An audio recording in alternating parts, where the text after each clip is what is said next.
kurang jelas niki. Lek jawab salam niku sing jelas Pak Bu, nggih. Sekali lagi.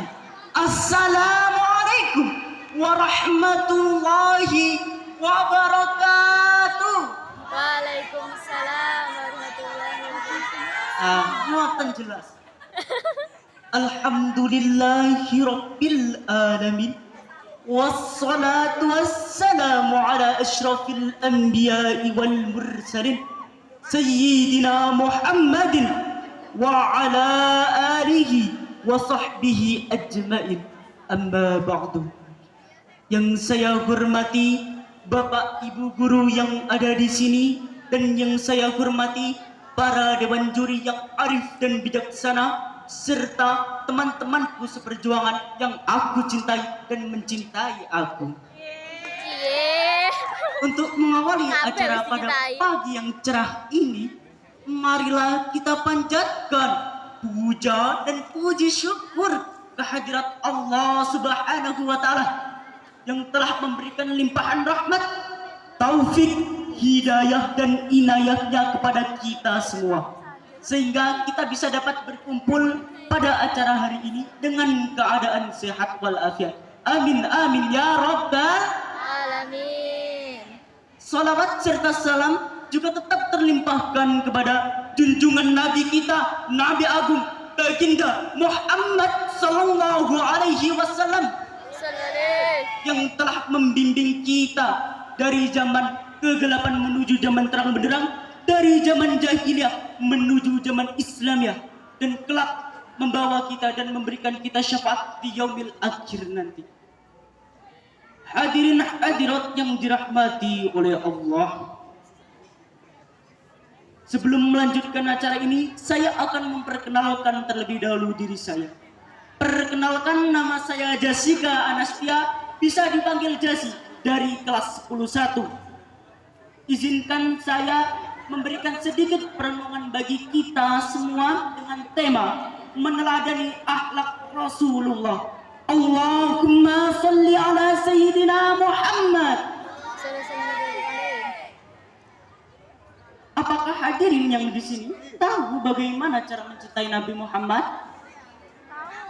Pengen tahu apa buatan? Yang pertama adalah kita mengenal siapa beliau. Ada pepatah yang mengatakan tak kenal maka tak sayang maka tak cinta. Oleh karenanya itu kita harus lebih mengenal Rasulullah agar semakin cinta kepada Rasulullah.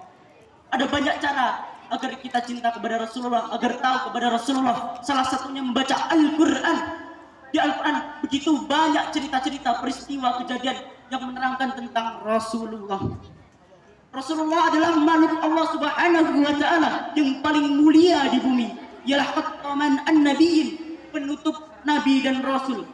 Dalam diri Rasulullah terkumpul akhlak yang mulia, sifat-sifat yang utama seperti lemah lembut, jujur, sabar dan tidak sombong, tidak seperti kita. Allah Subhanahu wa taala telah berfirman dalam surat Al-Ahzab ayat 21.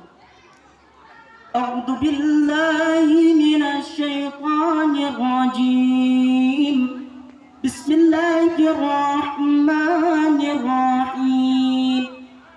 Laqad kana lakum fi Rasulillahi uswatun hasanah. Teman-teman sing jawab. Artinya sesungguhnya telah ada pada diri Rasulullah itu suri teladan yang baik bagimu, yaitu bagi orang yang mengharap rahmat Allah dan kedatangan hari kiamat, dan dia banyak menyebut nama Allah. Yang kedua adalah membenarkan dan meyakinkan berita yang beliau bawa, karena Rasulullah SAW memiliki gelar as-siddiq yang artinya benar, dan al-amin yang artinya dapat dipercaya. Yang ketiga, menaati perintah beliau dan menjauhi apa yang dilarang beliau. Manusia akan selalu taat bukan kepada orang yang dicintainya, betul? Betul. Allah Subhanahu wa taala juga berfirman dalam Al-Qur'an surat An-Nisa ayat 80. Bismillahirrahmanirrahim. Bayyuti'ir rasul fa Allah. Barang siapa yang menaati Rasul itu, sesungguhnya ia telah menaati Allah. Wow. Manis. Bersegeralah kalian, kawan-kawanku, mewujudkan teladannya dan bersegera menjauhi larangannya. Beribadah dengan syariatnya, laksanakan ibadah kepada Allah Subhanahu wa taala dengan tata caranya, tanpa ditambah-tambah dan dikurang-kurang. Yang terakhir, cintailah beliau seperti Anda mencintai pacarmu. Dan lebih. Teman-teman yang saya sayangi, kita akan mendapatkan keutamaan bila mencintai Rasulullah SAW, tentunya dengan sepenuh hati. Yang pertama, mendapatkan kesempurnaan iman dan merupakan cara untuk mendapatkan cinta Allah Subhanahu wa taala. Dua, akan bersama Rasulullah SAW di akhir nanti. Tiga, akan merasakan manisnya iman. Manisnya keimanan adalah merasakan lezatnya segala ketaatan dan siap menunaikan beban agama, serta mengutamakan itu daripada seluruh materi. Saudaraku semua, marilah kita sadar bahwasanya kelak itu akan juga menjadi sosok pemeran di dalam bagian akhlak itu sendiri. Sekarang mari kita ingat dan menyimak saya dan kita. Apakah selama ini kita sudah memang menang benar? Semoga apa yang kita lantunkan tidak hanya sebatas goresan ataupun ucapan. Mungkin itu saja yang saya dapat sampaikan. Saya akan menyanyikan sebuah gending Jawa yang berkaitan dengan hal tersebut. Turi turi putih